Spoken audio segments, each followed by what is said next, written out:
the crack, lads? Welcome back to the channel, and today we are looking at one of the most requested videos I've been asked to do: how to stop Mr. Metaman King Collar himself.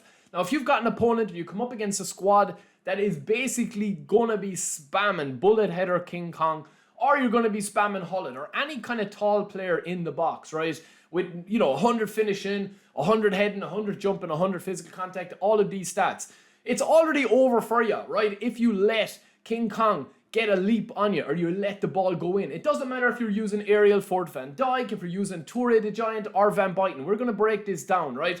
This is how you stop Collar. This is where you stop him, is not letting the ball get into these dangerous areas. I can already see here, we're 1-0 up, we're already after scoring with a header, and I can already see we've got the mismatch. Carlos versus Collar, there's only one winner. Here it's Costa Curta versus Collar, and this build of Collar is an absolute beast, and he's just so good in the air. But this move needs to be stopped way out the field, right? Now, I'm going to show you, and I'm going to break down two distinct different ways with the individual instructions. And I'm going to show you exactly how they work with the AI in the game. The first one is going to be man marking.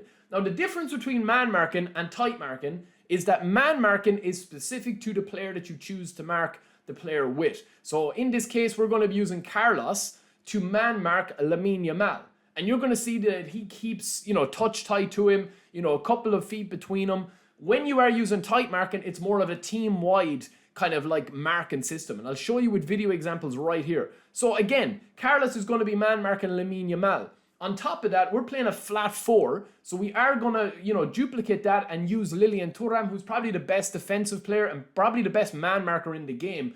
We're going to use that on the opposite wing to man mark Rafinha. So when we actually go into the game here, right, you're going to see that Carlos and his actual AI with the man marking setup is going to actually be locked on, right? He's like a dog chasing a bone. He's literally going to, stay touch tight. Yes, he's worried about the ball and where the ball is going to go and how the play develops, but more often than not, and most, his primary objective is to stop the person that he's man marking. So in this case, it is Yamal, and in the case of Thuram, it's Rafinha, right? So when the ball, it's to shut down those options, okay?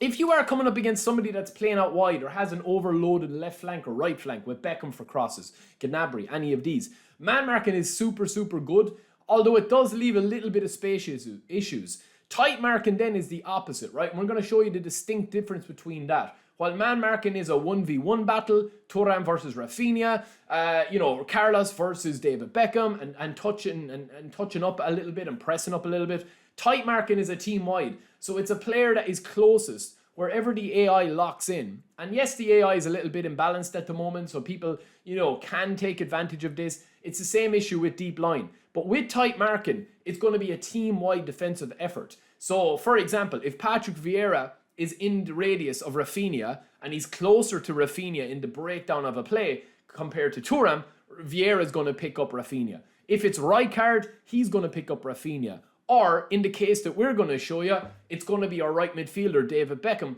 who actually comes back and helps. Now, you can set this up as well, tight marking. If you guys want to see a video on what it does when you man mark or tight mark a centre forward, smash those likes and let me know in the comments below. Maybe I'll do a more in-depth analysis of this. But this is tight marking, which is whole team defending. So you're going to see here that Thuram, different to when we had him with man marking, Thuram's actually going to be switched off and a little bit more central. But who's the man in the radius and in the sphere of Rafinha? It is David Beckham. Now, when Beckham leaves this, the only way he leaves this and the only time he leaves this is when we're going on a counter-attack, when we've actually got the ball back, which you saw from the clip a couple of minutes ago with Carlos actually stepping in front of Lamine on the left flank, and boom. And then Thuram will go back into a more natural position. So it's basically going to be very, very kind of like, switch and go from that. Now, there is no real way to stop Collar if he gets the ball. And then that includes if you have a builder Collar like I'm using that can do it all. But especially if you come up against the top guys, not many of the top 10 are actually using Collar. They're still sticking to that tried and tested meta of ping pong passing, little touch and goes, overloading the central areas of the pitch. And Van Dijk, Toure, Van Buiten, all of these names would be thrown about. But this is a goal that we scored against Van Buiten, which is pretty much a bicycle kick with Collar, where Collar jumps up about 25 feet into the air.